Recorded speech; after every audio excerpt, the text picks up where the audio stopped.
Hello everyone, and welcome to New Deal Europe 2021 Summit. My name is Murn. I'm one of the co-founders of the New Deal Europe, together with Robert D. Robert, can you say hello? Good morning, everyone. Hi.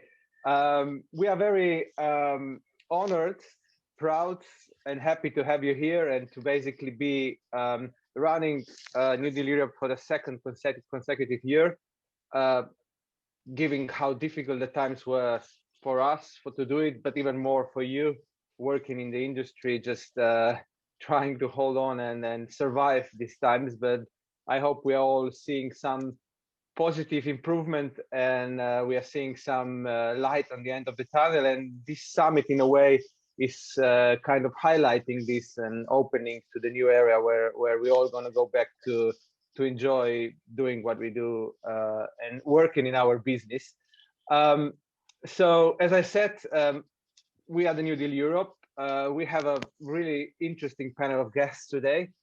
So I'm sure you're going to enjoy and take a lot of information and knowledge from them. By any means, this is not just us talking, it's everybody sharing opinion. But for things to run smoothly and easily, I would like our guests to mute the microphone for now. Any questions you have, any suggestions, any opinion, please type in the chat that we have provided there. We have a very good team working for us here, Scott and Abbie. You can say hello, Scott and Abbie. And they will be taking all your questions and sharing it with our panel, with Lee, who is going to lead our panel today. So yeah, I mean, this is to quickly start, and I'm going to give a word now to Robert, my business partner, who's going to tell you something more about what New Deal Europe is, because for some of you might still be an unknown event, although I doubt it, because we did a lot of sharing and loving around the Balkan area and around the world. Robert, over to you. Okay, thank you, Tina, and good morning, everybody. Welcome once again. So New Deal Europe, we are very focused on delivering tourism to the Balkan region, and that's our passion. And in a way, we're very frustrated, as everybody is, of course, that COVID is happening once again. We're in some markets sitting on the cusp of a third wave, and it looks like it could be a very frustrating summer. Or does it? Because you may know that we do other things other than just the event, which is happening on the 12th of April, and which happened also in October last year. We do things such as representation of entities in the Balkans to the global travel trade.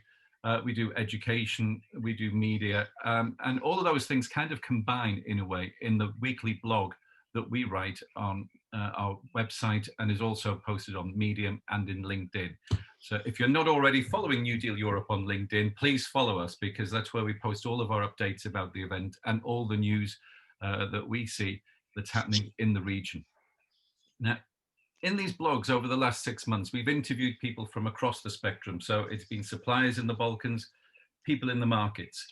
And it's become very clear that in the Balkans, people wrote their marketing plans, their business plans, call them what you like, probably around August, September, October last year, just as we were going into the second lockdown and the second wave was hitting us. And as a result, those plans were based very much on the experience that everybody had in 2020. So looking at the Balkans, that was business that was coming domestically and coming from nearby markets. But as we speak with buyers and tour operators in certain markets, principally in the UK and the USA, we're seeing a real demand and a real surge, because the numbers here, and you'll hear it from our speakers, the numbers are quite staggering when it comes to the vaccination rollout. So in the UK, where I am currently, we've had over 23 million people vaccinated, and that's over a third of the adult population. It's principally people aged 55 and over, who, as we all know, are those who are time rich and money rich and looking to travel. They haven't spent much over the last 12 months, and one of their key wish list items when this is over is to travel. And so the UK is ready. We're seeing the green shoots of recovery here.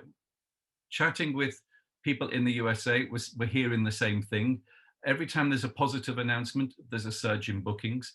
Flights are opening up, and new routes are being developed, principally into destinations like Greece, which has announced already that they want to welcome guests with a vaccine certificate from May. So is there a disconnect between people's perception in the destination and actually what's happening in the market? So we thought we would invite some key travel media, some key travel journalists in these source markets that are starting to open up to give you the facts and the information and the market intelligence. And then you can make a decision about how you want to play this summer and who you should be engaging with. And following the discussion, and please get involved in the discussion. You know, this is about you and your destination. If you agree with things, then please say so. If you don't agree and you disagree strongly, please tell us and we'll debate the issues with you.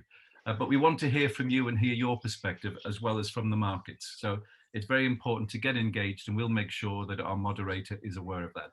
But let's have the discussion, let's have the debate and see where it leads us. And then afterwards, if you think that these are markets that are worth tapping into and that there is potential for you, then we will spend some time after the debate just introducing you to the media partners once again, so you can find out how to engage with them and how to get your message out to the people who are going to travel to your destination this summer, hopefully. So that's enough from me. Back to you, Tina, to carry on with the rest of the schedule. Thank you, Robert, so much. I mean, I have to say, since coming to England 15 years ago, one of the most beautiful things I learned in the UK is the eager to debate in this country. And it's all about debate. I agree. You have to debate, either you agree or disagree with things, because only in this way you can move things forward. And I think debate is a crucial part of, and people's interaction is a crucial part of our industry as well, tourism industry. So let me also give you some more information what's going to happen today and how things are going to run and who we're going to have. After the panel discussion between the travel trade professionals, travel trade media professionals from around the world, we'll have a guest from the States, and we have guests from the UK, and we have guests from Europe as well, from our destinations, Croatia and Greece in particular.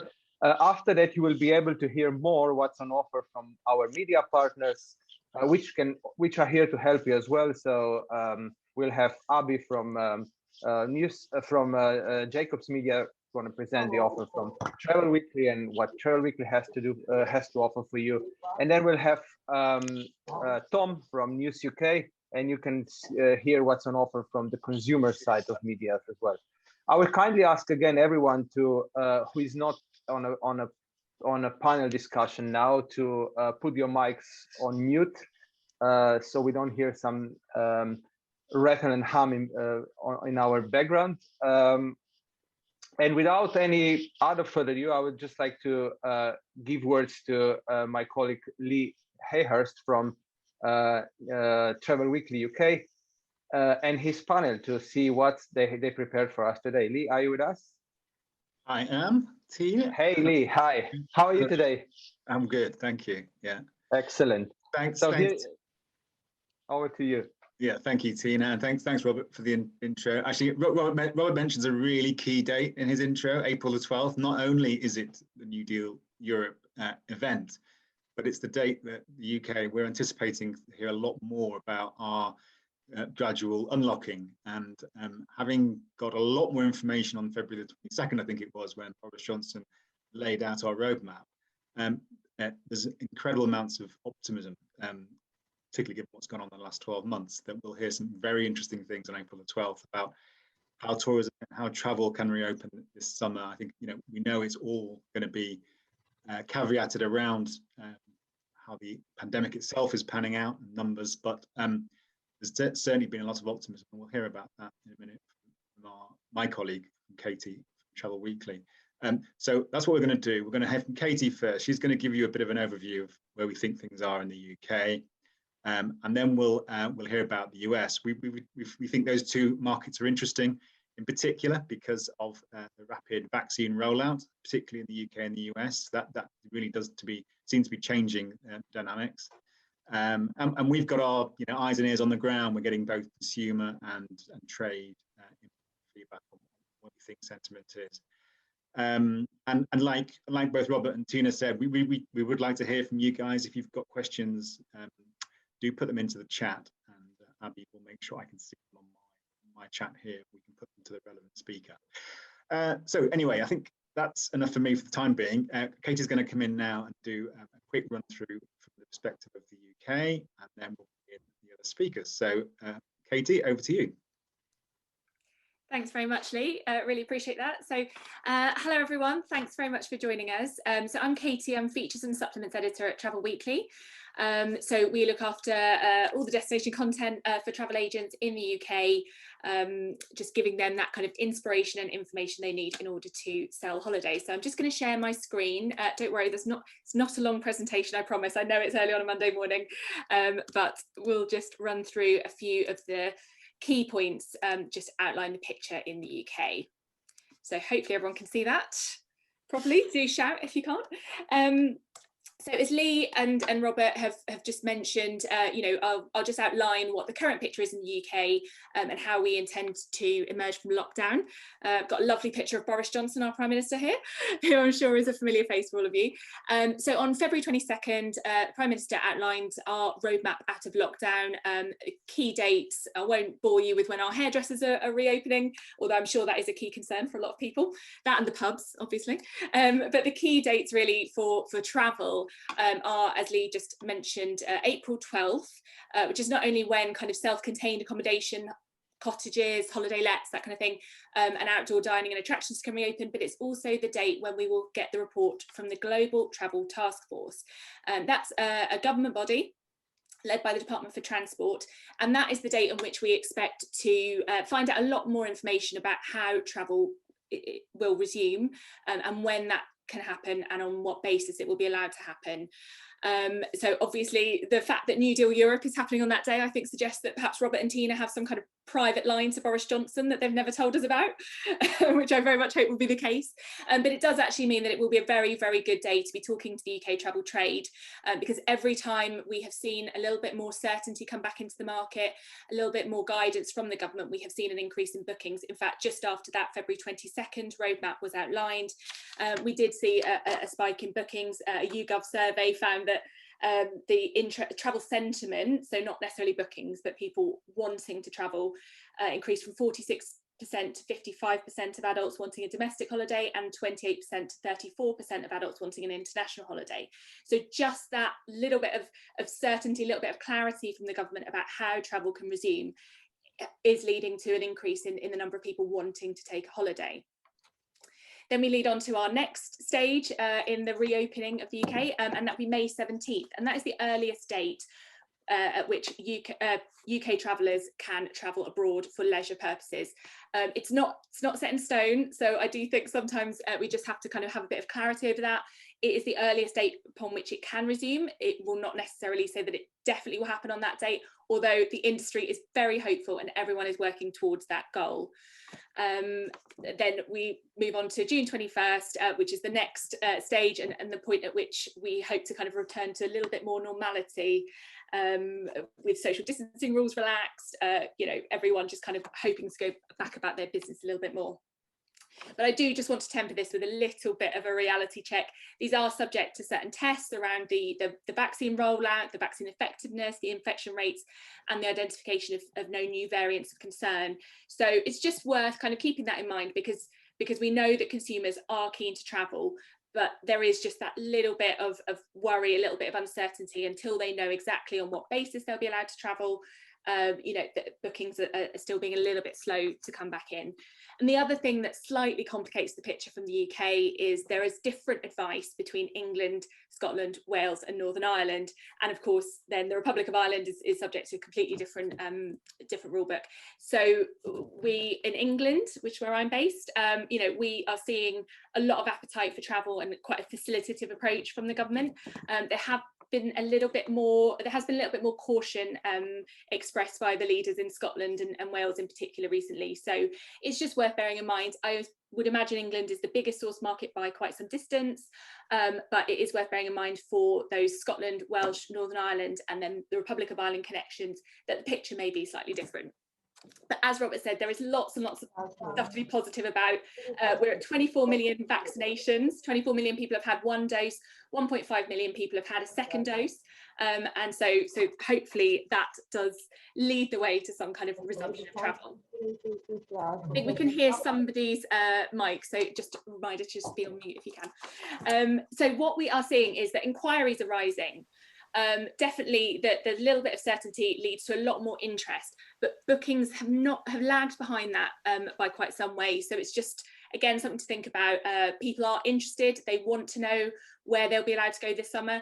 That might not be reflected in the booking figures just yet, but all of those inquiries are a very positive step forward, as is the news over the past couple of weeks from a number of key destinations for the UK market. So we've seen Greece, Cyprus, Turkey just over the weekend, Spain, Portugal, all outlining the fact that they are keen to accept British travellers with a vaccine or a test, various different slight variations between them, but that is a very positive step, and it does help to really restore confidence from the UK travelling public in the idea of being able to travel again. Sorry, I've just gone slightly too quick there.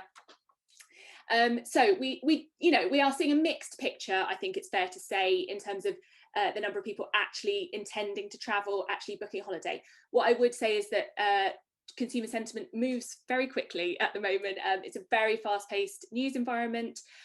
So, what you see in results from a survey taken in mid-February or early March, we could be looking at a very, very different picture by April or May. However, as I say, we're seeing mixed pictures. Some recent research that came out via Euronews found about 20% of UK adults plan to take a holiday abroad this year. 46% are sort of saying they're not quite sure about that yet. But then we're seeing some more positive signs from other polls. So like all statistics, you've got to just kind of see which one you have most faith in.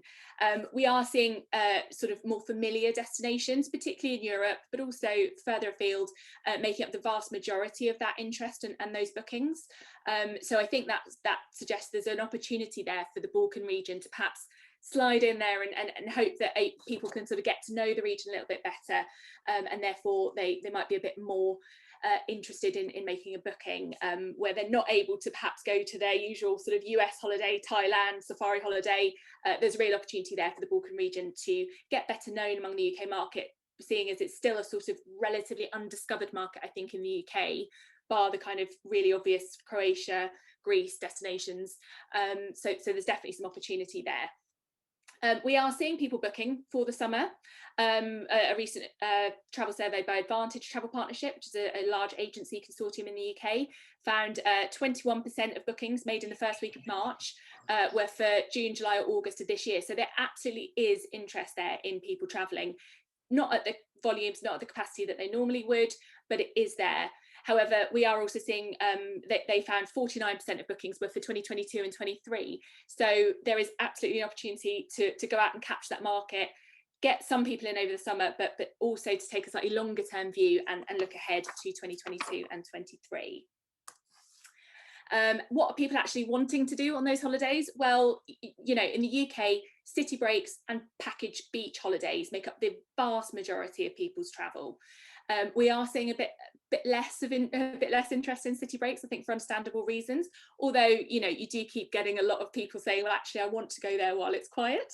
So it's not saying that we don't want to go to cities, but I think people are kind of looking for a slightly different kind of holiday. I think the first holiday people take post-pandemic, you've got to bear in mind that they've got to sort of restore their own confidence in travelling. I know, having done a number of press trips last year and travelled and sort of done the whole mask wearing and PCR tests and all the rest of it, it does take a bit of getting used to. So we've got to kind of bear that in mind. But I'm sure this will be something that is reflected across the other speakers today. We're seeing a lot more interest in outdoor holidays, hiking, biking. Maybe people have got on their bikes eventually after a lot of months in lockdown, and they want to sort of turn that into a bit of a holiday. We're seeing a lot more interest in self-contained accommodation, so villas, apartments, also self-drive, so somewhere where people can kind of limit their contact with the outside a little bit, and a bit less of that touring holiday, I think. You know, a lot more people wanting to stay in one place, and again, just limit that contact a little bit.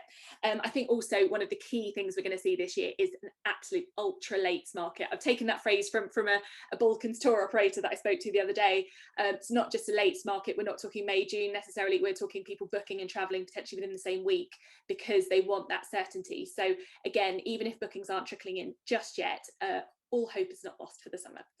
And then just briefly, just to finish up, I just wanted to give you a little bit of a picture of the UK travel trade. We're seeing a lot more interest in people booking through a travel agent, which is obviously very good news for our readers. A recent Silver Travel Advisor survey, which focuses on the older market, found nearly 50% of them want to use a travel agent to book a holiday that's anything more complex than just booking a flight. And about a quarter of those actually want to go and see someone face to face. Of course, that is skewing towards the older age group, but we are seeing that in the younger age group too. I think people have been slightly burned by how much time they had to spend on the phone getting a refund for travel that wasn't able to happen last year. So definitely there is a real opportunity to engage with travel agents.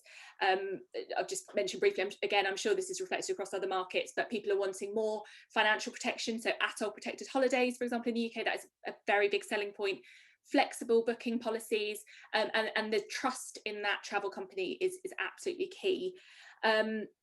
So when you're thinking about how to engage with the UK travel trade and travel agents in particular, bear in mind at the moment the UK government furlough scheme has been extended until the end of September.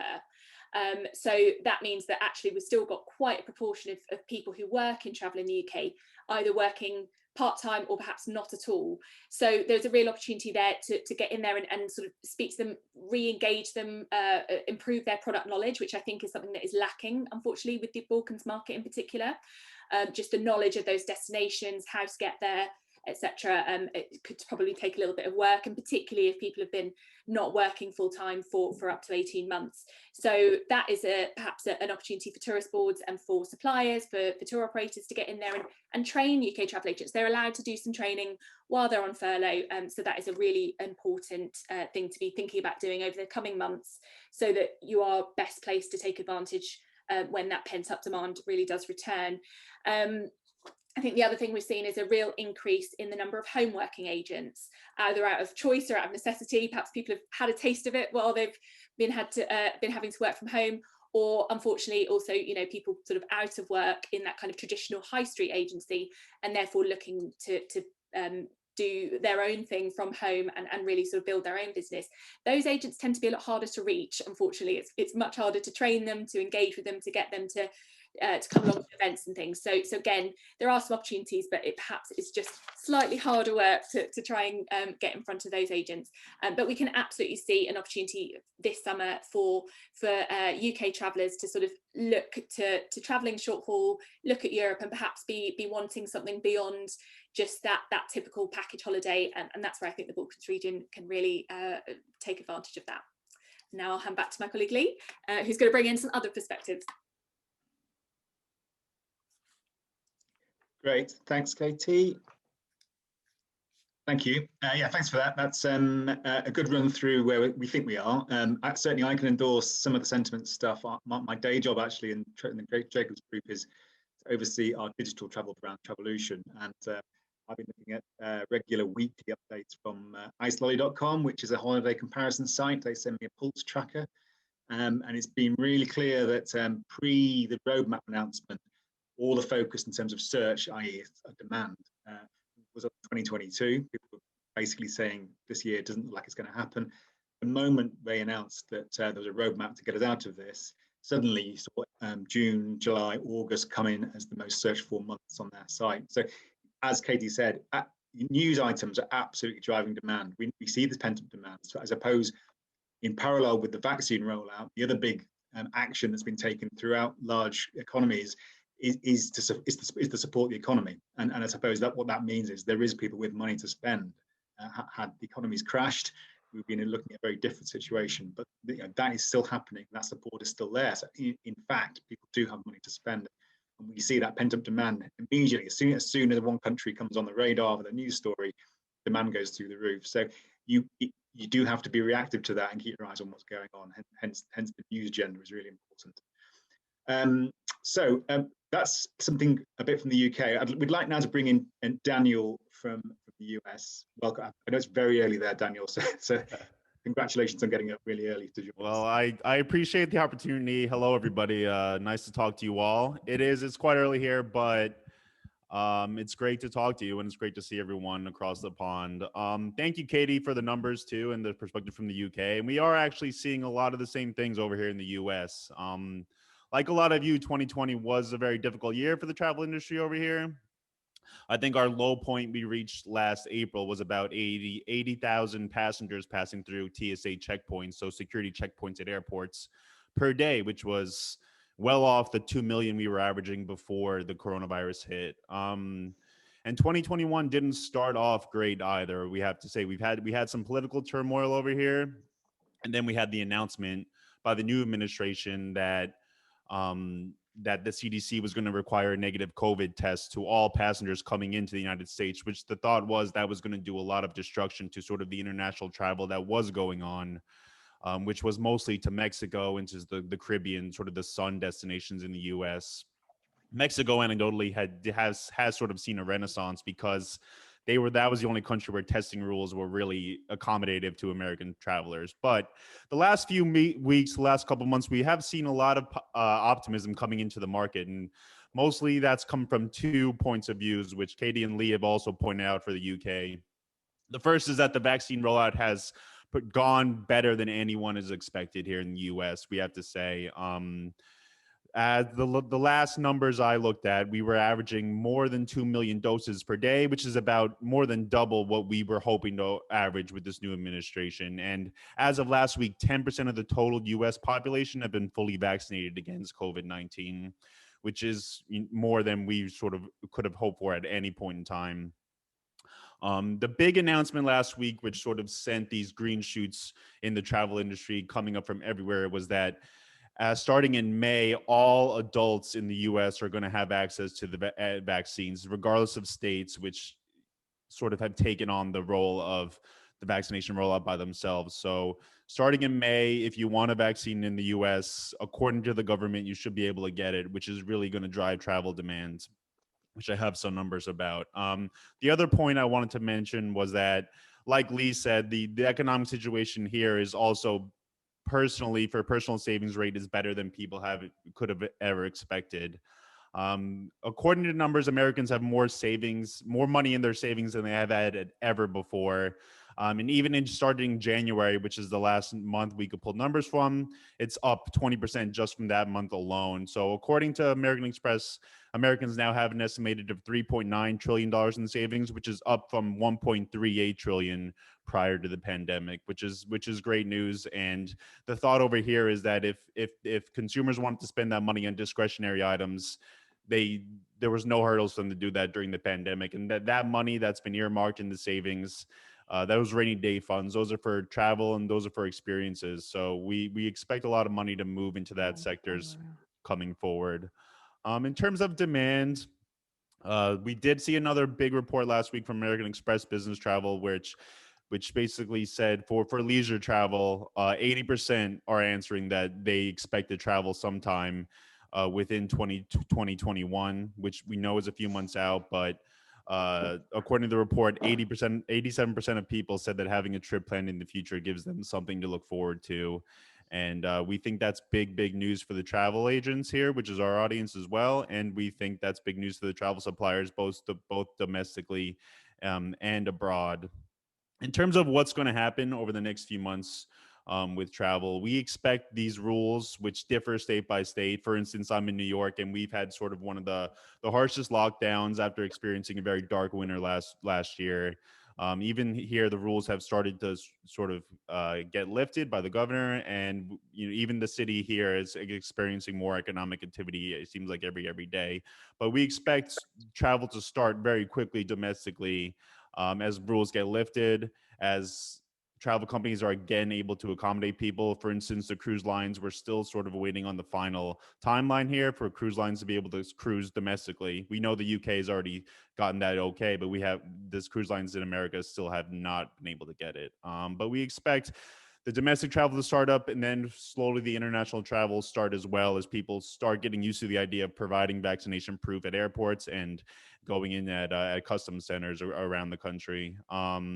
And one also thing I want to mention, because this falls into what we're speaking about now, is that the big bucket list items, the big trips, which the Balkans certainly fall under, have seen sort of this renaissance in interest after a year of absence from Americans.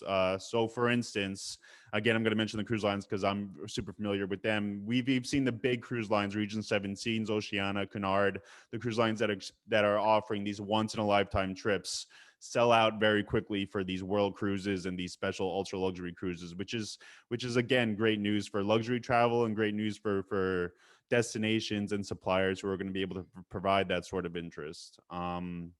Yeah, so again, just to sum it up, things are very much swinging in the right direction here. There are still worries over the variants, which I know people across the world are worried about, but the vaccine rollout is just seems to be picking up steam as we go along. And as long as we're able to deal with the hurdles as they come and the hiccups as they come, we do believe that this summer and certainly early 2021 is going to be a boom time for the travel industry here. Yeah, thanks, Daniel. I suppose this received wisdom over this part of the world when crises like this happen is that the US traveller is a fairly nervous traveller and tends to react when things like this happen. I think we've seen it with 9/11 and so on and so forth down the years. I wonder whether you perceive there's been a kind of more longer term hit to people's tendency to want to travel, especially overseas. I mean, we also hear, I think they're bogus figures about how few Americans have passports, for instance. And I'm not sure entirely as it's pictured here, but I just wonder what the long-term impact you think this might be. Yeah, I think I mean, the long-term impact, to be honest, it doesn't seem as drastic as it would have seen on, you mentioned 9/11, and then it just seems like two completely different crises. We are already seeing the numbers sort of bump up here for U.S. travel. I mentioned we got to a low of 80,000 last March. I think we're up to 1.4 million yesterday, which is really unbelievable to be honest, considering where we started at. But in terms of what you're asking about the long-term implications, I think because this was an international crisis and this was a world war crisis, and we had a very, very bad 2020 with COVID in the U.S., especially in the big cities. Where I am in New York, it was very dark in March and in April last year. But because I think the nature of the crisis was international, I don't think the effects that have sort of lingered over the U.S. in terms of other instances, which you mentioned 9/11 is one of them, I don't think it's going to have that long-term impact. Yeah. Certainly, I think we reported last week the Spanish. One of the Spanish tourism boards has done a deal with hotel beds specifically targeting US travelers for this year. So there's obviously some confidence there that the US traveler will get back on planes and come international and come to head to Europe.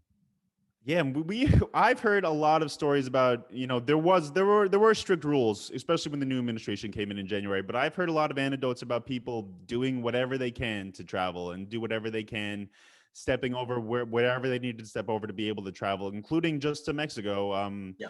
So for instance, if you this is one anecdote I heard, which I thought was just sort of so illustrative of the pent up demand in travel, was that I had one travel advisor tell me they had a client booked to travel to Mexico and travel back, and on their travel back they tested positive for COVID, so that requires a 2-week quarantine. But the traveler was able to skirt the rules. I won't mention who it was, but they were able to skirt the rules because they were simply able to fly to an airport closer to a land crossing and cross over the landway, because it was easier to avoid the COVID-19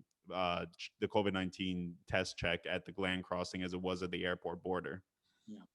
And before we move on to, we're going to talk to Greece next, I think, so we'll be interesting from a receptive country.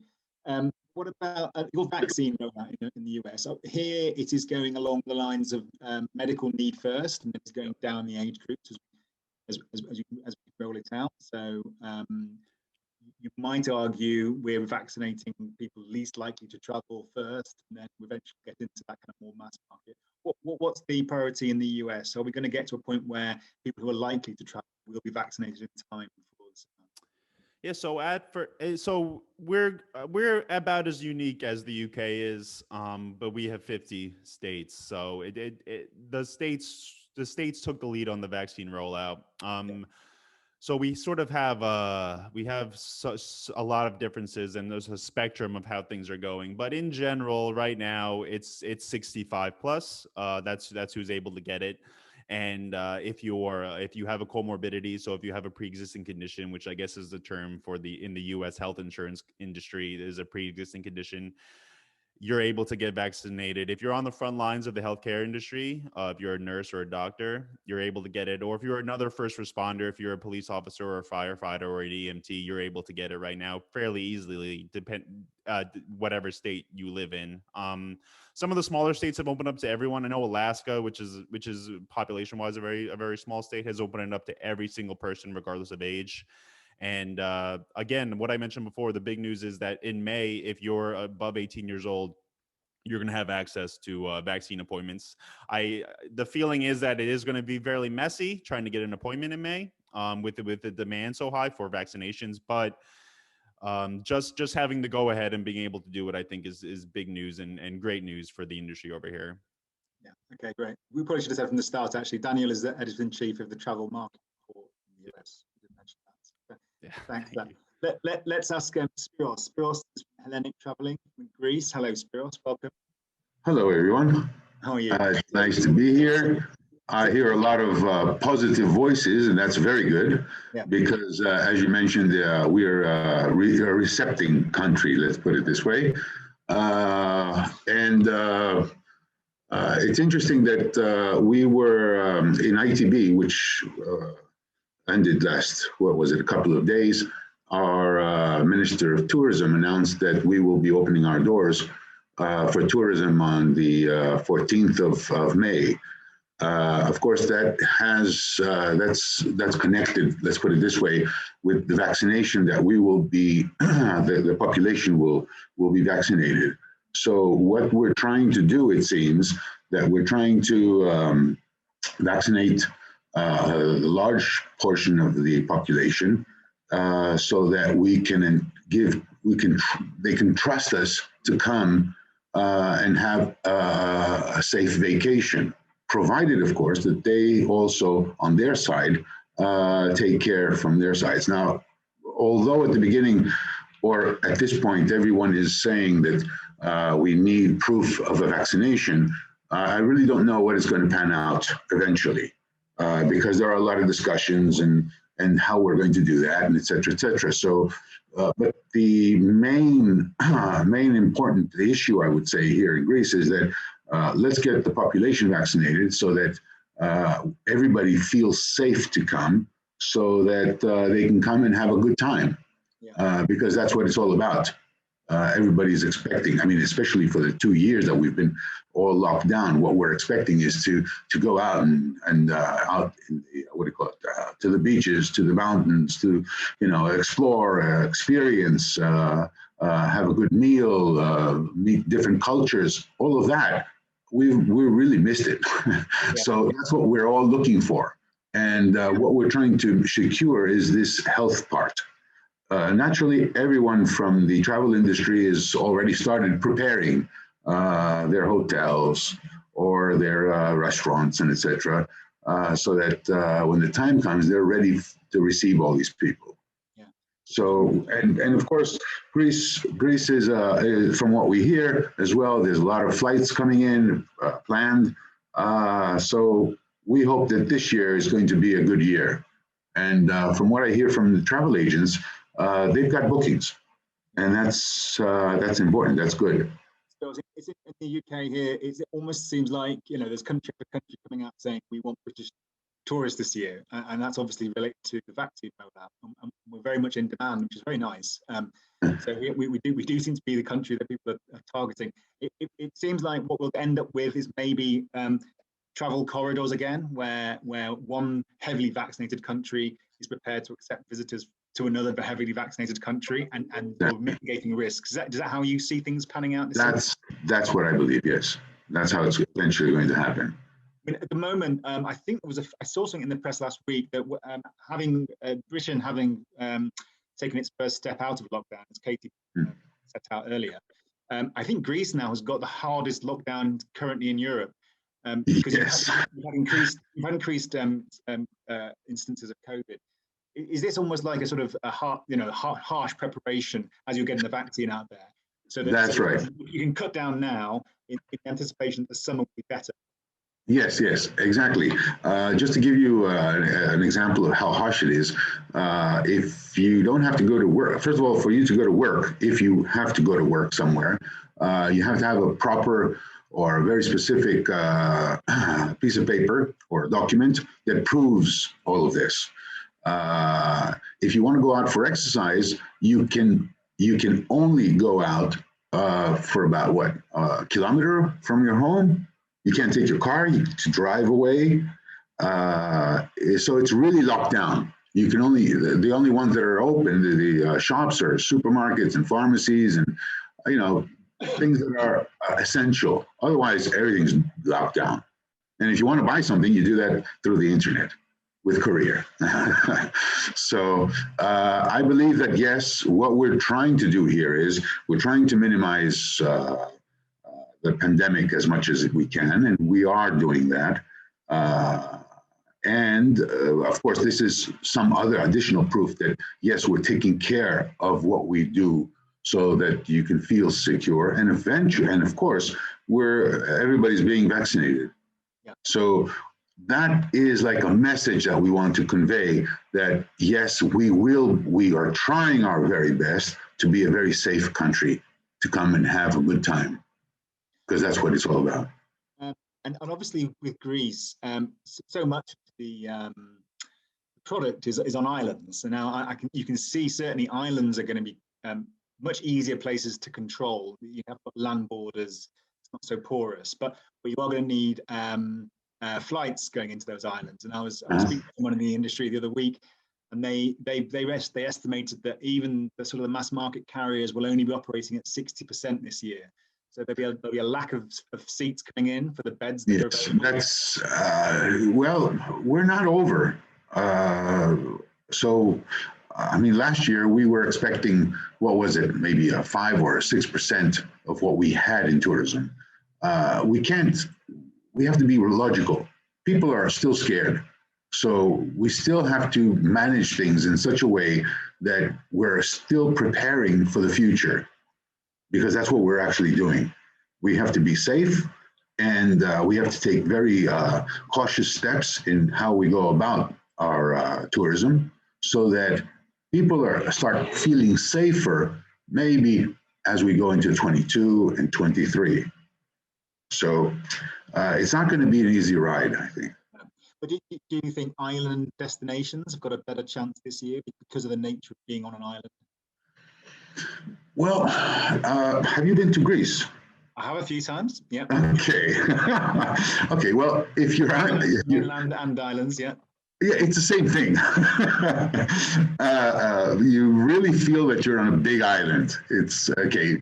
But it depends. I mean, like, you really can't, the pandemic is all over.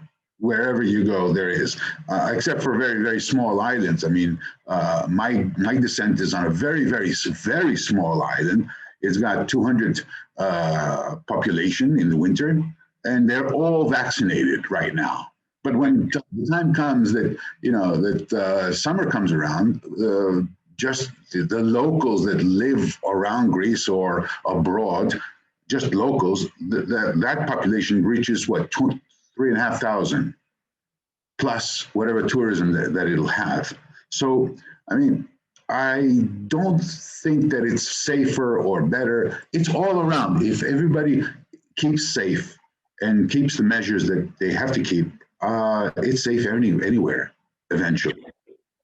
And I would add to that, having been to, I was in the Greek islands last August, so kind of got a little bit of a taste of that, flying over, you know, Mars on the ferry, all that sort of stuff. But actually the ferries were, I think, running at about 80% capacity at the time. It was the middle of the Greek summer holidays, which might or might not have been the best time to go. But yeah, I mean, the islands were quiet. I was on Spiros and Mykonos. It was definitely quieter than it usually would be. There were none of those lovely tavernas and restaurants and stuff with people spilling out of the front, but you know, there were tourists around, you know, so they had to try and find a sun lounger on the beach. So I think if we can learn the lessons from last year and show that we can travel safely, then that is what's going to help restore people's confidence. It's not going to be like flicking a switch. We're not, you know, in the UK it's May 17th is our sort of potential date for restarting. It's not like May 18th everyone's going to be packing their suitcases. No, of course not. You're going to see your friends and neighbours travelling, you know, you're going to see a little bit of that, and that's slowly going to build that confidence, hopefully by the time we get to the real peak summer period. That's right. And I think both sides, I mean, the people who are going to come and of course the locals, they have to take care, you know, learn from what we've been learning or being taught, because actually this is what do you call it, a teaching, we're being taught of how we have to move and come in contact with people, because it's a new way of living right now, and it will last for some time, I think. Thanks, Spiros. And look, we've got plenty to ask these guys. We also want to hear questions from you lot. If you've got some specific things you want to ask, please do that, and I'll chat.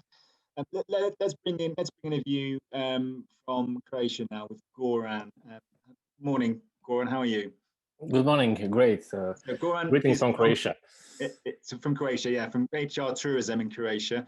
You've been hearing what we've been talking about. Actually, and Croatia pre-pandemic was one of those rising stars of UK outbound tourism. It really was. It was very much on the radar, and a lot of people wanted to go to Croatia. A lot of people I spoke to, it was always mentioned as one of the places they wanted to go to alongside Spain and Greece. So you're doing very well pre-pandemic.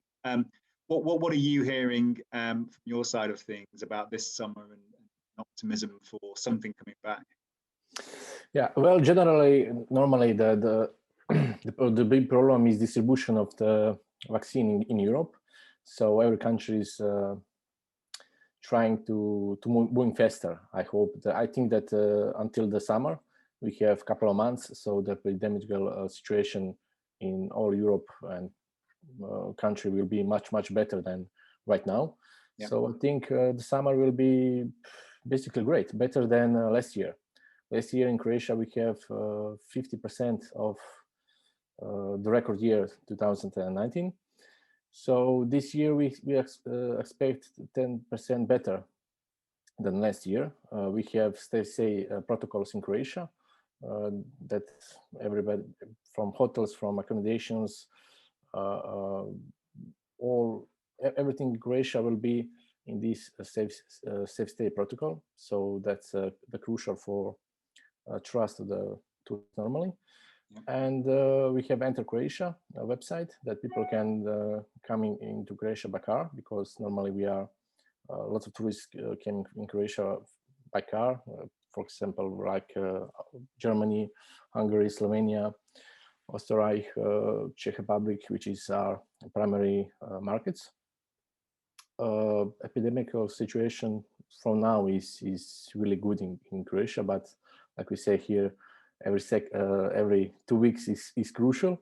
So normally we are hoping that for 2 or 3 months will be the great epidemic situation. It will be better weather. It will be summer. So we know that in summer COVID is not spreading that not spreading like in winter. And of course, the tourism is 20% or more GDP in Croatia. So we are really serious about tourism, and we will do everything what we can that it will be safe stay in Croatia normally. Goran, Robert introed the whole session this morning, and suggested that maybe some destinations have written their marketing plans last year and haven't updated them to react to the new reality. Has Croatia been continually looking at what their tourism plan is for this year, based on the changing reality, you think? Like I say, we have the safe stay certification, I think from last 2 weeks.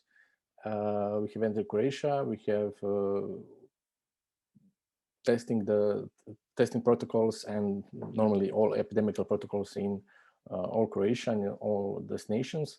So we are thinking about how to prioritize vaccination for tourism workers. Yeah. But normally, right now, there is a problem with distribution. It's a huge problem in every country in Europe, and especially in Croatia. But I think that for 2 or 3 months, it will be much better situation with distribution, and normally then we will have some positive narrative for tourism. And is it like Greece? Is Croatia sort of looking around and thinking, right, look, we can see the Brits will be heavily vaccinated by the summer, and are they sort of putting their efforts into those countries where they feel that the risk is lower by bringing those tourists in?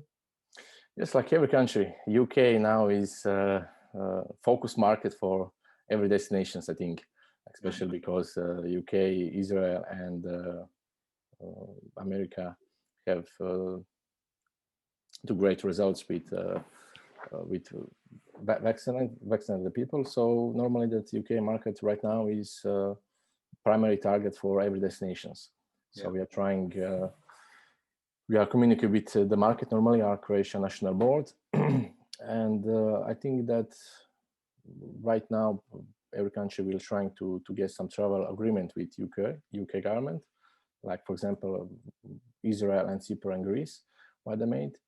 So I think that we have good position in Europe, in UK market these couple of years, and we are rising. So I think that it will be tourists for everybody, from Croatia, for Greece, for Turkey, and I think it will be much better year than last year, definitely. Let's get some views on vaccination passports. Maybe ask Daniel for a bit of an insight into how the US feels about, the ethics of a vaccination passport. There's a big debate over here, and there's actually some really senior people in the industry who are very much against them, not on business grounds, but on sort of more moral, ethical grounds. Where the US at in terms of how a vaccination passport might work? Yeah. So I feel as though we are having a similar debate over here. There's an issue about privacy, especially medical privacy from individuals, from being able to sort of keep whatever's happening with them private to suppliers or to the government. But what we have seen on the other end is that travelers who are desperate to travel, and there certainly is a growing population of people who are desperate to travel, they have no issues showing proof of vaccination or proof of testing when they're at these checkpoints, when they're at destinations. And we've seen the demand sort of take over any sorts of worries about privacy when it comes to vaccination passports. I do think we are going to have a conversation about being able to normalize vaccination passports and being able to make it easy to use as possible for consumers here over in the US. But when it comes to travel, the frequent travelers, the common travelers, the ones who are most likely to be the first ones at the airports when they're able to, they don't seem to have any big issues when it comes to being able to show proof of vaccination. Spiros, is the Greek approach going to be you can either have a vaccine passport or you can come with tests, or both? What's the thinking? Well, originally they had said, the government has said actually, that we want proof of vaccination. There's a lot of discussion. I don't think it's concluded yet. It all depends, as everybody's checking the status of each country and the medical, etc. I think it's we're trying to, I'm not saying play it by ear, but things will change. It all depends on the vaccination. It probably depends on the destinations. There's a lot of variables here. So it's too early to say something about how the travelers will come to Greece. But one thing I do know is what we're doing internally in Greece. We're being vaccinated like crazy. So and making sure that we don't transmit one another and minimize all of that. So that's what we're trying to do. Now, how it's going to turn out when the time comes that let's say on 14th of March, that's a whole different story. And from what I heard also, there's several flights, or the flight that we had at least last year or the year before, from the States as well. So it seems that there's a demand from the States over to Greece, it seems. An interesting one, a difficult one, because we've got 3 kids, we're a family of 5. If you need to test coming in and coming back out again, and they cost £100 a test, that's probably twice the flight cost. That's right, exactly. That's going to stop people booking, and actually stop the booking flights earlier in the year. And actually, we're still not sure what the protocols would be to go to certain countries. So the testing issue could be a blocker. Yes, of course. Yeah. How do you think that's going to? Yeah, I'll get Goran into this. But what do you think? What do you think the resolution is? Is it to find cheaper tests, or maybe for countries to pay for tests? There's a lot of discussion being done.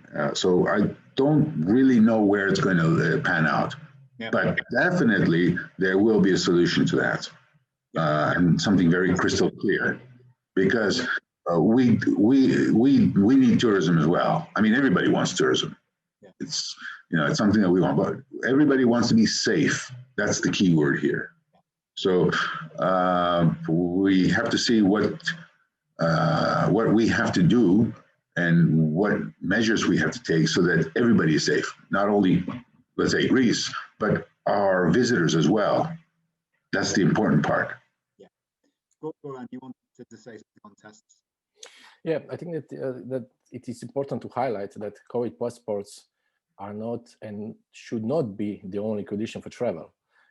So people can travel without COVID passports, like last year, like this year. So they will normally need a negative test. But COVID passports are just some tool to speed up crossing the state borders. So I think that the crucial problem right now is the European Union or European Commission. For 2 days, they will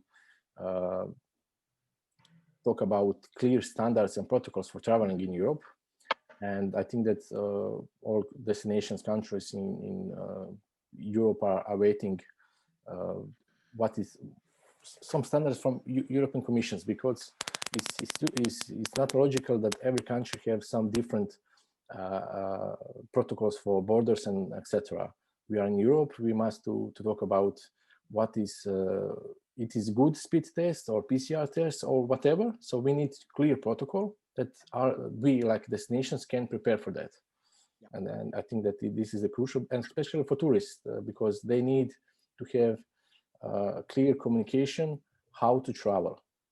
If it's not clear communication information, then it will be not good for traveling normally. Yeah. Well, it's certainly the case that information, clear communication, clear advice is really important. And I want to bring Katie back in on this, because she finished her little bit on the role of the agent, the role of intermediaries, the role of experts. And I suppose over the last couple of decades with the internet, that side of things has maybe taken a back seat as people have gone off on their own shopping, and they're getting bargains online and booking for themselves and so on. And obviously it's in our interest. We feel that the agent offers value, and always have done, and hope they always will. And I wonder whether you think it's going to be a sort of a long-term impact, that actually people will come back to those experts for that kind of advice, because they're looking for advice and they want to trust what they're doing. They want to feel as though it's being protected. So do you feel it's a long-term impact, Katie? Yeah, I mean, I think it's certainly short to medium term for now. And then I think we'll just have to see what pans out in the longer term. But we are seeing evidence that people, perhaps rather than doing sort of 3 or 4 holidays, I mean, we're in such a lucky position here in Europe. Sorry, Daniel, slightly longer flight for you guys. But, from the UK, we've got such great connections across Europe and across the world. So you'd get people doing a couple of city breaks, a beach holiday, and maybe something adventurous as their kind of main holiday in the year. I think we're probably seeing people doing fewer but longer holidays, maybe staying a bit longer in a certain destination. And by definition, that tends to be a more complex booking. You know, you want to go and do more stuff, you might spend a bit more. So you're going to want to put that money in the hands of a trusted travel agent. So there's that aspect, in addition to just that whole trust issue where, you know, people have been burned by refunds. And, you know, going to what you guys have just been saying about vaccine certification, you know, these extra layers of complexity to travel mean it's no longer just a case of hopping on the Ryanair website, you know, booking yourself a 25 quid flight. You know, it's a much more complex thing, and you're going to want the advice of an agent to say, right, okay, what testing requirements do I have to go through for this country? You know, at the moment in the UK, bearing in mind we're not able to do leisure travel at the minute, you know, it's a really complex, it's quite a complex thing to go and travel. You have to fill out a document before you go, you have to fill out a document on your return, you have to get tested before you leave, you have to be tested on your return, isolation, hotel quarantine, etc. So I mean, we would anticipate that some of that will be a lot more simple, a lot more simplified by the time people can travel properly.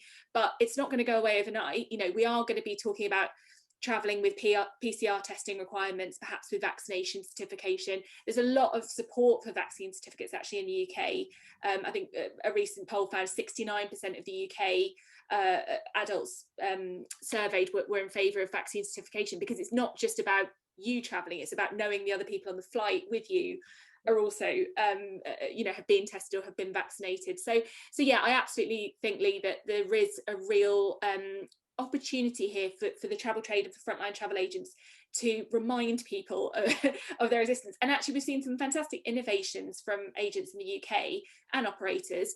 You know, I was alluding to that high street travel agent model earlier, and that's still really important for our audience, and a really important way of you know, the way they engage with their customers. But we've seen people doing telephone consultations, suddenly bringing in video consultations, you know, really trying to kind of engage with their customers in whatever way people feel most comfortable with. So I think that probably will pan out into the long term, but certainly for the short and medium term, people want to book through a trusted travel provider. There's no question about it. Daniel, I'll just bring you on this before we do a few last questions before we tie up. But the US is very different to the UK. You don't have that kind of historic high street brand travel agency that we have over here. But I know you do have lots of third parties, a lot of home workers actually. You almost invented the model over there. And I guess for the Balkans, which is maybe an area that's not as well known clearly as some of the places that people traditionally go to, US travelers will look for some advice and insight from an expert increasingly. So are you seeing that in particular, I guess, for an area like the Balkans? Yeah, like you mentioned, the main destinations in Europe for Americans have always been Italy, France, Germany, the UK. They've sort of always stayed atop of that list. Interestingly enough, I do believe Dubrovnik was sort of trending to be a huge destination for Americans in 2019. I think they were the second most popular tourists into Dubrovnik that year. So I mean, I do think consumers are going to be looking for more advice from advisors once they sort of get back to traveling and return to the destinations they know the best, which that's the expectation. That's what's going to happen sort of in the first round of travel, is people are going to go back to the destinations they know, the destinations they love, and they're comfortable traveling with. Because like Katie mentioned, I mean, there still are a ton of uncertainties remaining around travel with inbound testing and testing and also quarantines coming back into the States too, which are the rules which are still making a big impact on people's choice of traveling. The one thing I do want to mention too is that going forward, there's going to be a huge competition over here in particular for consumers and for advisors business. The expectation is that corporate and business travel isn't going to come back anytime soon. The leisure travel is sort of going to drive this renaissance in 2021 and hopefully 2022. And airlines which have had their profits driven by business travel for so long are going to have to adjust, and they're going to have to make changes to how they treat consumers and how they treat advisors if they want to capture this pent-up demand, which is going to be the goal for every single travel supplier over here. So we expect it to be 2021 and the last half of 2021 and 2022 to be a boom for numbers for travel, but we also hope it's a boom for how travel agents over here are being treated by suppliers, and when it comes to commissions and communication and things like that. So we hope it's all positive moving forward. That leads into one of the questions I've just got on the chat about nicely what the USP for the Balkans might be in this period. Maybe that's one for Goran to initially. So what is the Balkans' unique selling point, Goran, in this period? Yeah, well, good question. I think that that we must to better communicate to US market. We have definitely sales points like, for example, Dubrovnik Republic is the first country that recognized the USA. We have great wines, all this Balkan region is basically the small, we can say the small region, but lots of diversity, authenticity, lots of countries to see in I don't know, 8 or 10 hours by the car, by the bus. And of course, we are well connected with other countries like in all Europe, from the Greece, from the UK, from the Germany. So definitely we are market on the rise on the American market.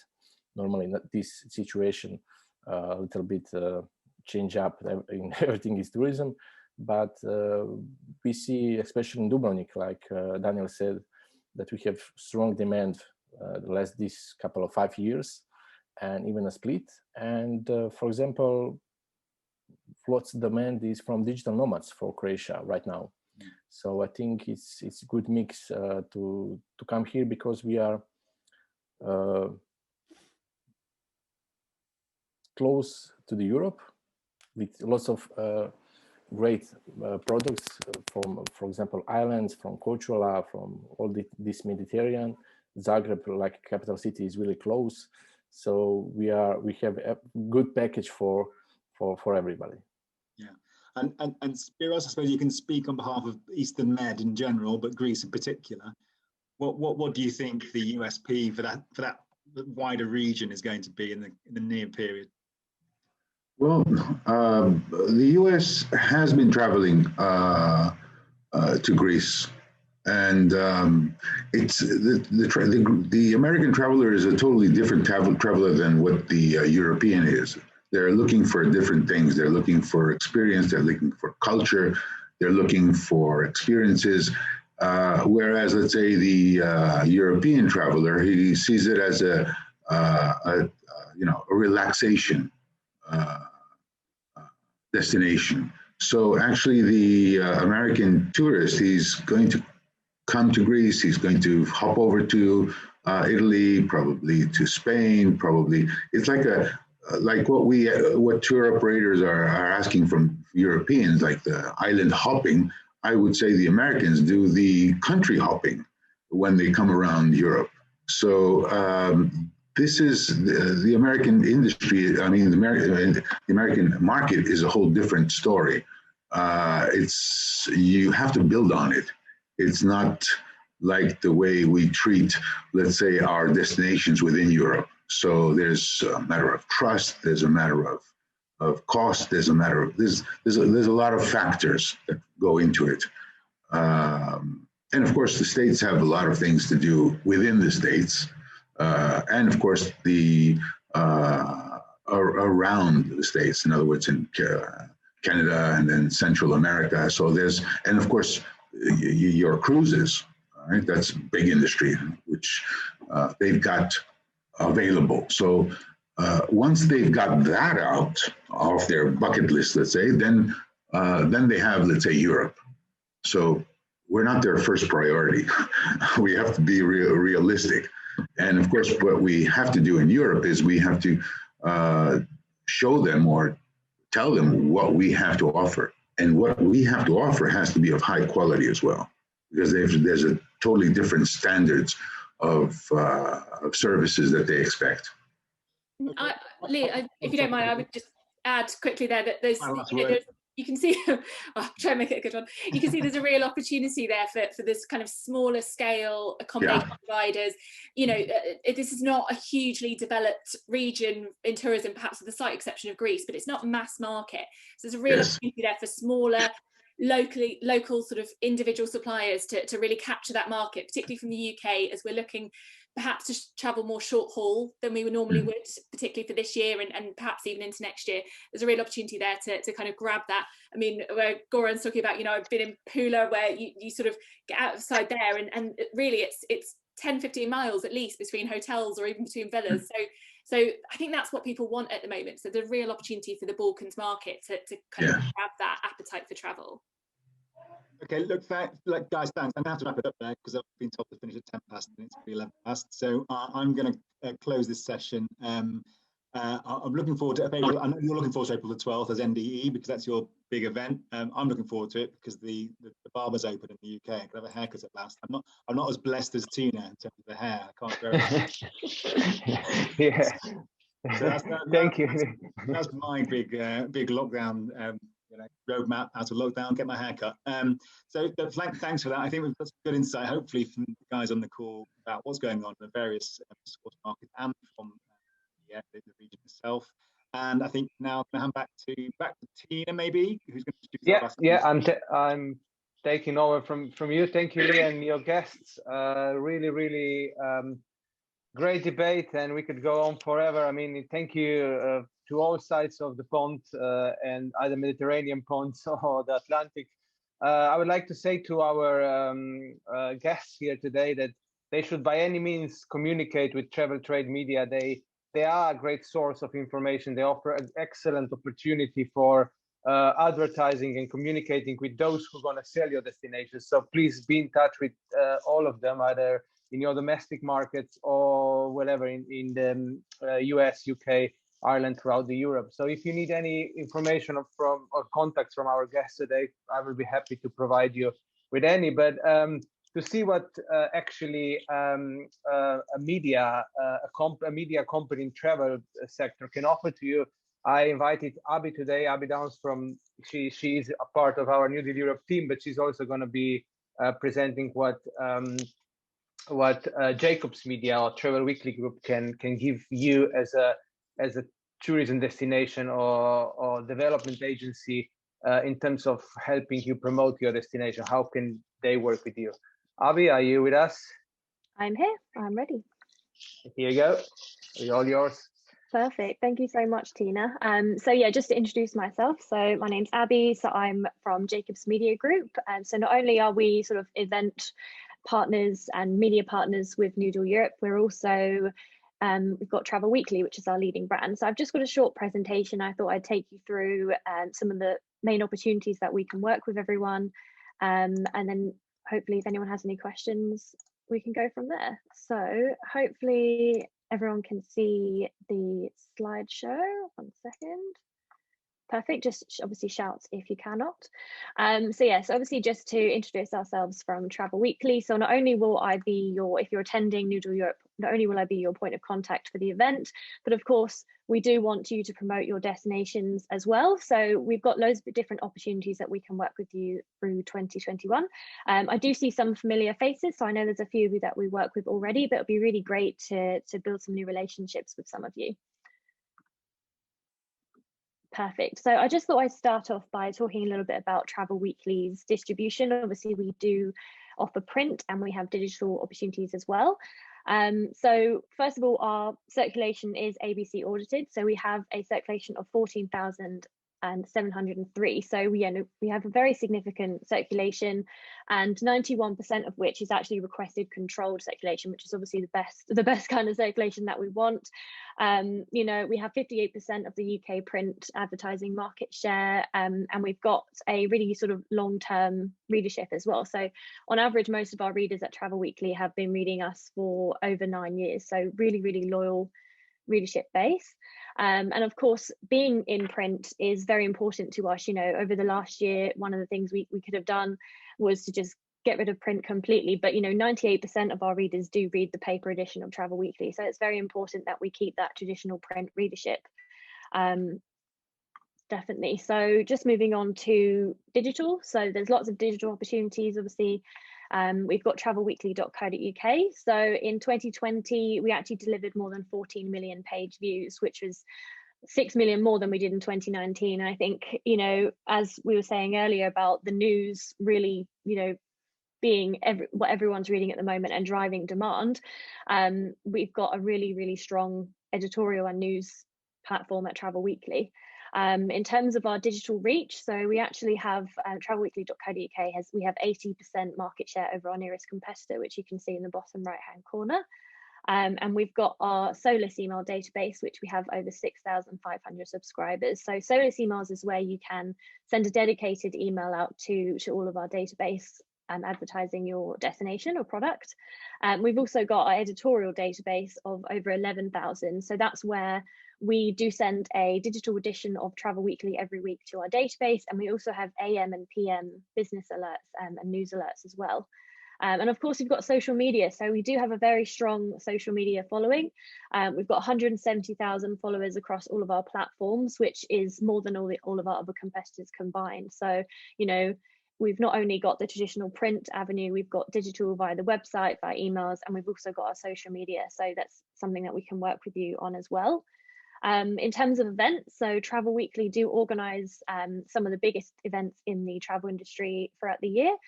So the Globe Travel Awards and the Agent Achievement Awards are very big, very well known agent events. We've got the British Travel and Hospitality Hall of Fame, which is more sort of like travel and hospitality. And of course, we do a lot of executive events, so business breakfasts and executive lunches. So really providing the perfect platform to get in front of agents, but of course we have different events we can get in front of senior decision makers as well.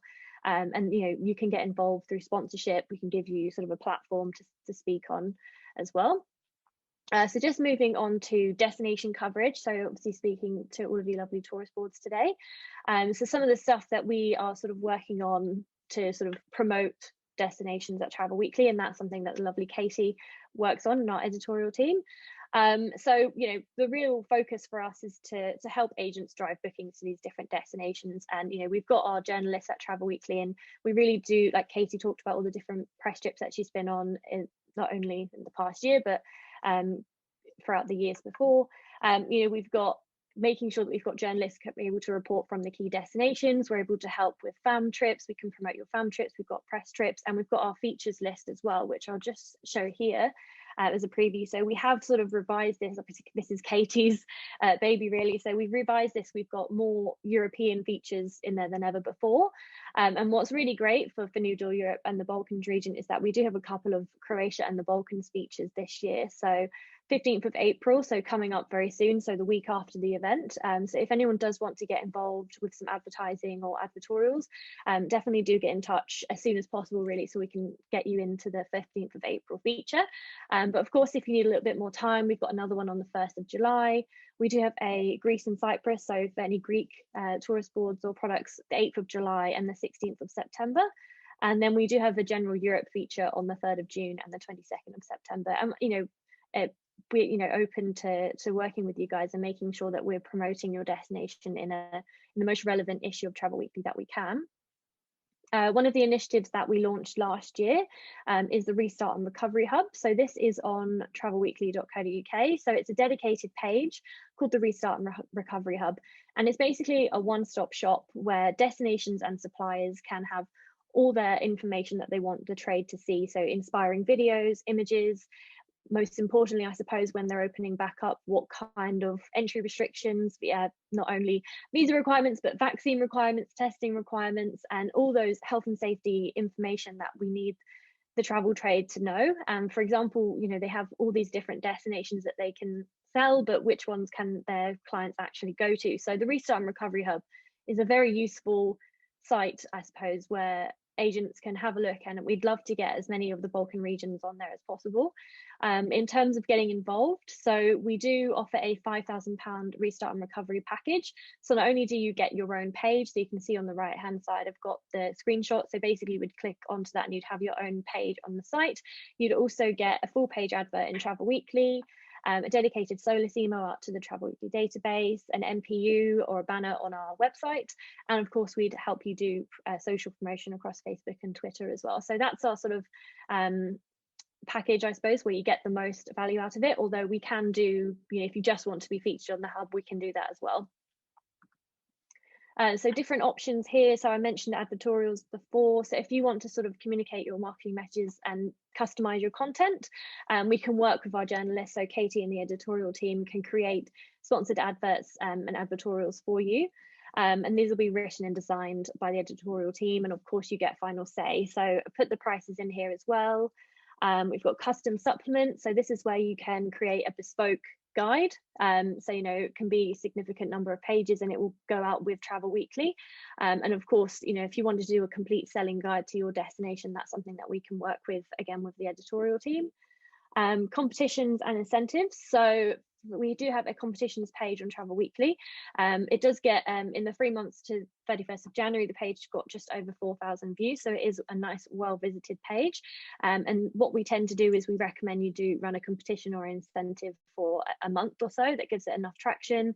And we tend to price that around £1,000. We've then got webinars. So, you know, we really want to sort of engage the trade, engage the audience. So we can bring you on board to, you know, discuss your product or do some training, Q&As of the trade. And of course, we've got such a big social media platform and audience that we can announce it all over there as well. And then social media packages. So, you know, we've got all those platforms and we can really maximize the agent engagement. A couple of case studies that I thought I would mention that we have done with destinations in the past. So we had the Take Me to Tobago week, which basically was a Tobago takeover. So we did a whole week of content. So we did editorial coverage, we did social media promotion, we had print ads going out, we had online as well, and we did an agent Q&A as well. So it's a really good way where you can take over a whole week of the year or a couple of days if you don't want to do it that long, and really showcase your destination and focus on that. Visit Portugal. So we have like a yearly partnership with them. So again, we sort of put a big package together where we can do print advertorials, we do a supplement with them, webinars, editorial coverage, press strips, and of course speaking slots at events. So all those different events I talked about, there's always speaking slots going available there as well. So another opportunity to showcase your destination. I thought I put the rate card in here, I guess just to sort of give you an idea, but what we like to do is obviously package up as many things as we can to really give you maximum exposure. And then, yeah, we're definitely happy to work with you on different packages. I thought I'd touch on Aspire. So Aspire is Jacobs Media Group's sort of luxury brand. So it's actually the only standalone luxury travel trade magazine now. So Aspire is our sort of luxury option. You've got print, which goes out quarterly. We've got the next one coming out on the 25th of March, and the one after that will be in June, I believe. And we do have the online travel club, and we've got events as well. So, you know, Aspire's sort of aim is to really educate the luxury agents in the trade. You know, those agents are, you know, responsible for over £1.5 billion in the travel spend a year. So really sort of good sector to be going after, especially if you're looking into the luxury. We've got lots of different events. So this year we are hoping to put on the Aspire Escapes. So those will be in the Cotswolds, I believe. We've got two in sort of like June time, and then another two later in the year. And we've got the Retreat, which is our VIP trip, which has the top 25 agents in the Aspire database. So those really top selling agents. You know, these are the opportunities where you can spend time with a smaller group of agents and really, you know, get to know them and network with them, and of course train them on your destination. And then finally, I just wanted to mention a initiative from Jacobs Media Group. So this is the Global Travel Week. So this is a big event that we're hosting in September, so 26th of September to the 1st of October.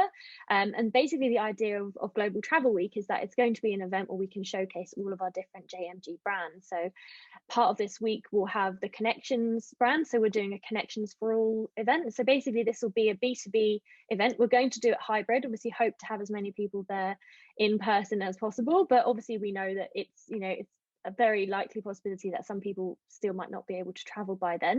So you can attend physically or virtually, and we'll be welcoming all the tourist boards from across the world and their private sector to do one-to-one meetings and experiences with buyers from around the world. Obviously, we'll have a heavy UK buyer presence as well.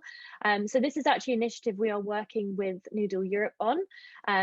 You know, we're very happy to be working in partnership with New Deal Europe, and we'd love to have as many partners from the Balkan region as possible. So I've just put down a couple of bits of information, but I know we'll be talking more about it from the 12th of April and beyond. But if anyone does have any questions, do let me know. And yeah, that is everything really. So I'd obviously have put my contact details and Katie as features and supplements editor of Travel Weekly as well. But if anyone has any questions, please don't hesitate to ask us. And yeah, we hope to be working with you in the years to come. Thank you, Abbie. Very, very interesting. And yeah, I think this was the first time it was officially publicly announced that also New Deal Europe will be part of this global Travel Week event that we are going to do, and I really look forward to it. We are running a bit short on time, so I'm going to quickly go to maybe another approach to the travel media. This is not the travel trade media, but more the consumer media. And I'm very happy to have Tom Scott with us from, I should say, the biggest UK travel consumers media outlet, the News UK. Tom, are you with us? I am. Thank you. Good morning, Tina. Morning, everyone. Hey, hi, Tom. Just over to you, and let's see what you have from the News UK for us.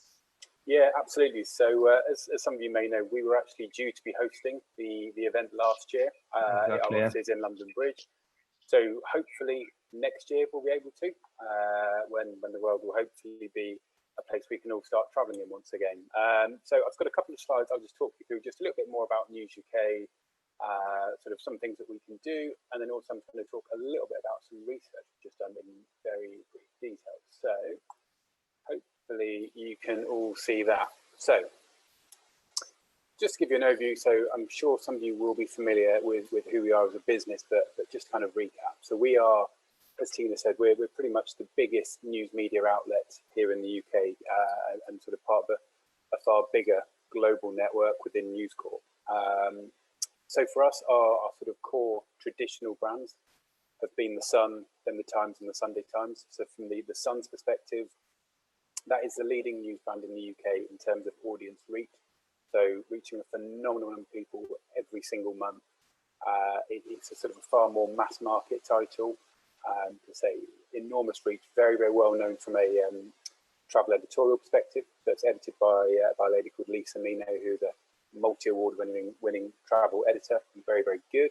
Then we also have The Times and The Sunday Times. So obviously with these titles, you know, these are coming with over 200 years of heritage. So, you know, really, really, it's a very premium brand. It's still the leading quality newspaper in the UK. So reaching that far more affluent audience. So pretty much 100% ABC One. It's a really, really good quality audience if you're looking for that slightly more affluent traveller.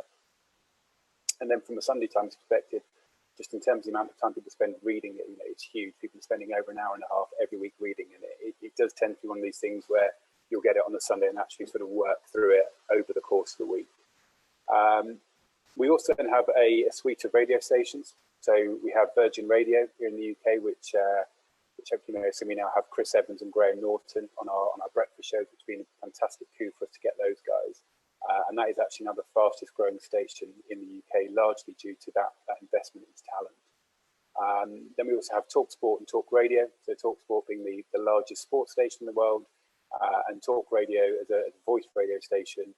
Again, we're seeing a real kind of record reach from that station. And then also during the lockdown period, we launched Times Radio, which is something of a first in the UK of actually having a radio station that's based around a news brand. And it's a very unique proposition with Times Radio in that we don't work with any advertising. It's all done on a sort of sponsorship basis. So the brands are sponsoring shows. You know, we've worked with the likes of sort of Jaguar Land Rover, Chanel, companies like that. You know, some really, really premium brands to sort of sponsor some of the shows. And one of the fantastic things that we've really seen over this last year of lockdown from an audio perspective is that radio is really going back to kind of its roots in the role that it plays in people's lives. So I think, you know, whilst, you know, in recent years, you know, people have been very much sort of tuned in on the sort of streaming services and things, by being at home that much more, everyone's tended to have the radio on far more often. So we've actually seen our listener hours across all the stations really increase. It's actually radio's, you know, it's kind of traditional role was always really to kind of keep people, you know, sort of keep company for people, give people that sort of feeling like they were part of the conversation. So our audio business is growing really, really quite rapidly.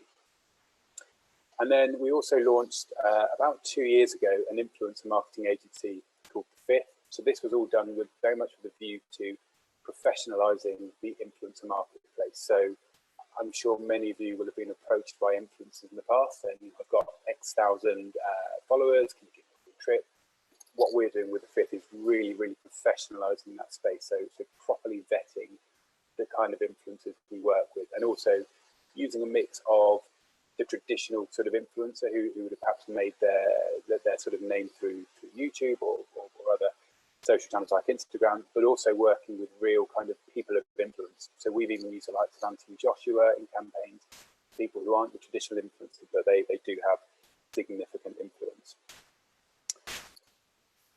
And so then just moving on in terms of the numbers that we're actually reaching every month. So we're, as a business, we're able to reach over 41 million people in the UK every single month. And as you can see across all the titles, you know, that's growing significantly. Now, when we look at the Times and the Sunday Times, our reach there has grown, you know, 87% since last year. Now, a large part of that was obviously in the early part of lockdown. You know, people just couldn't really get out to buy a newspaper, so we then saw our digital subscriber numbers increase hugely. So you may not know, but the Times and Sunday Times does sit behind a paywall online. So if you want to view that content, people do need to subscribe to it. That obviously gives us a phenomenal amount of data about the people that are reading the title, and you know, see that digital reach is really sort of shown in our overall numbers, that we can we can reach bigger audiences than we ever could. And then, I mean, something else that was really interesting towards the back end of last year, there's a company called Newsworks, I suppose, like the industry body for the media industry here in the UK. And they did a whole piece of work around what a world without news looks like, and kind of what's been the impact of people's sort of news consumption views and habits. And actually they found that sort of since the start of the pandemic, 2/3 of people really appreciate and value journalism far more than they ever did. And 70% of people actually agreed that a world without journalism would really have an impact on democracy.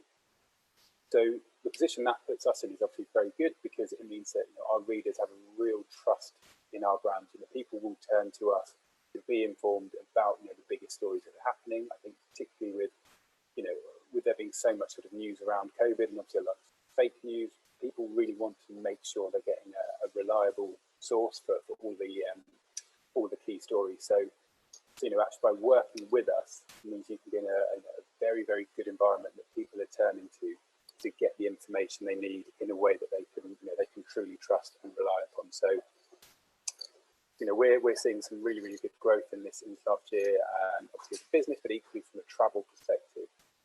You know, we've really been sort of starting to diversify what we can do, and we're very, very confident as we move through 2021 that our position in the market is only going to improve as people obviously keep turning to the reliable and trusted news sources.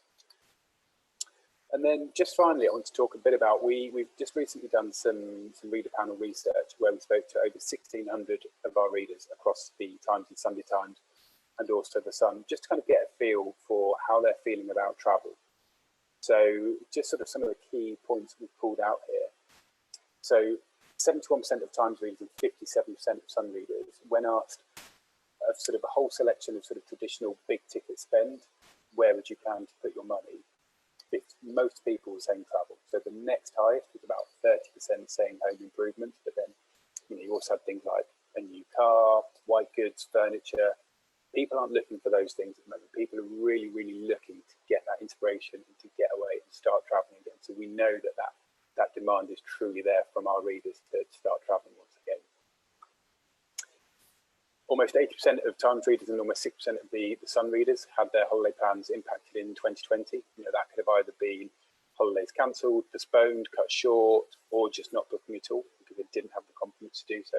So we know that pent-up demand is absolutely there with all of our readers.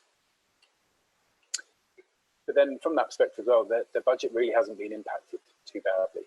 So sort of around 70% in total just haven't seen a huge impact. And actually we asked for their budgets for this year, will they be higher, lower, or about the same? Mostly it was around the same, but actually more people were saying that they plan to spend more than were planning to spend less, which bodes really, really well. And I think, particularly if you're looking at those sort of more premium audiences, we can really see that our Times readers are perfectly placed to be able to start reacting and getting traveling once again. When we ask them the destinations that they are most likely to visit, so for the Times readers, Europe is by far and away the destination they're most likely to visit. 45% of Sun readers, which was behind the UK. So Sun readers we still think will be predominantly domestic based this year, but still Europe was ranking very highly for them. Another one, so obviously just kind of going back on some of the conversation earlier on today, it was interesting that half of our Times readers said they will only travel if there is no need to quarantine. People absolutely want that seamless kind of in and out of the destination. They do not want to have to spend 2 weeks in an airport hotel in Heathrow paying £1,750 for the privilege. And then finally, the one that was, again, just really encouraging for us as a business is that over 70% of our Times readers and just shy of 60% of Sun readers are still interested in reading about travel. People absolutely, they want to travel, but they also really want to be inspired. And we think that, they've had so much time to sort of sit and think about where they're going to be going, that it's just the perfect time to be really inspiring people for their next holiday. So yeah, we're very, very confident that obviously the market is primed to come back, and I think we're sort of waiting very much with bated breath for the announcements on the 12th of April, and we know that absolutely our audiences will be very much at the front of the queue and looking to start booking as soon as they know that it's safe to do so. So that's just kind of the top line from me. I will also be sort of talking to some of you guys on the 12th of April, where we will hopefully have some good news from the government and be able to share a little bit more of this research with you. But for now, that's me. There's contact details there should you wish to get in touch. But yes, a big thank you to both Tine and Robert for the opportunity.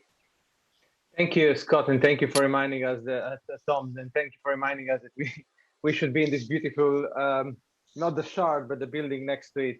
Yeah. But we are all looking forward to take the token and come and be hosted at your beautiful building and have all the event in life. And I just feel that I met so many people in the Balkans and in the UK through the New Deal Europe event, and so did Robert, my business partner. Robert, are you still with us?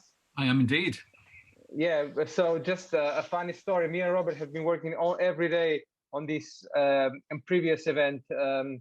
But the last time we actually saw each other in person was exactly a year ago. We both left United States on those last flights from the States when Europeans were all running back to Europe, and the rest, I guess, is history. But Robert, I think we are running slightly over our time today, but I'm happy to say we have most of our people still back with us, still backing us and listening to us. So maybe just quickly to conclude today, I'll leave it to you, Robert, because I know you have some great thoughts of what's happening at the moment and how things are going to go on. So here you go. Okay, well, I think you all know I'm very positive. I live in Britain. I've had my vaccine. I'm ready to travel. And on the first flight opportunity, I'll be coming over to see you all in the Balkans. But prior to that, New Deal Europe. The event last year should have been, as Tina mentioned, a live event in the News UK buildings, and that should have happened in March. We had to postpone it really at very late notice when we went into the first lockdown, and we changed the date to October. Again, planning to have a live event focused on the UK and Ireland market, and literally 3.5 weeks before, we were told we were going to go back into lockdown. So we changed the event, and we became one of the first organisations to arrange a virtual travel trade fair. It was a completely new concept for many people. And I'll be honest with you, we had several cancellations from Balkan suppliers. Our event in March was completely sold out. But in in October, it was a different situation because people had never experienced a virtual trade fair before. They didn't know the value of it. They thought, having sat through Zoom sessions all summer, it might be a lot of Zoom webinars and a TV show. And it wasn't like that at all. In fact, we arranged on the day 1,250 B2B meetings between suppliers and buyers. We had 129 buyers from around the world. We managed to get 25 different markets attending, really with very short notice. But this time around, we know we're going to have a global and virtual event. So we've planned on that basis.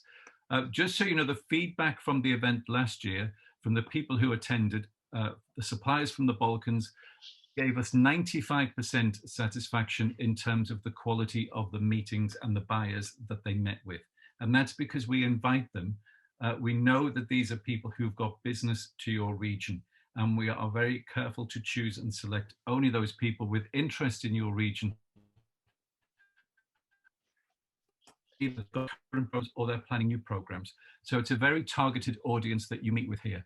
Already, we're almost at that same number. We're just slightly short of last year's numbers in terms of buyers. And I'm sure that we will exceed that by the time registrations close on the 31st of March, because registrations are coming in every single day. Now, Goran mentioned in his talk about Croatia that they're targeting 3 markets, the UK, the USA, and Israel. And I can tell you that in terms of numbers at New Deal Europe 2021, 60% of the buyers currently come from those 3 markets alone. Now, we've targeted 3 specific segments for this year based on the feedback that we got from the suppliers and also from the buyers at the event in October. So the first segment, it's really the database that we already had, and it's what I would call major high street names. You all know them.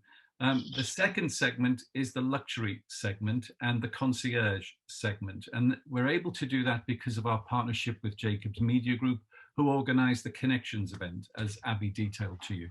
So we've targeted that database, and about 1/3 of the people registered so far are coming from that market segment.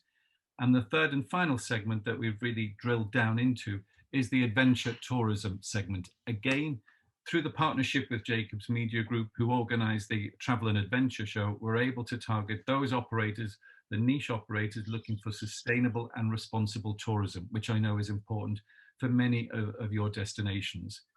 In terms of the suppliers registered, we're currently around 50 suppliers fully registered. That means they've completed their profiles, they've completed everything they need to do, and they've paid the money. We have around 35 pending full registration. So that takes us around 83, 84, I think. And following ITB last week, we've got 30 people who contact us to say, yes, they're willing to come. So it could be that we have numbers over 100 in terms of suppliers from the Balkans, which is fantastic, because this is where New Deal Europe needs to be. It should be the #1 go-to marketplace for anybody looking to come to the Balkans. And for all of those on the call, and we know many of you already, thank you so much if you've already signed up. If you haven't, this is how you can connect with us, all the details here, or just follow us, click on our website or follow us on LinkedIn. You'll know where to find us. And we look forward to welcoming you on the 12th of April and having a very successful event. Thank you. That's as quick as I can do it, Tina.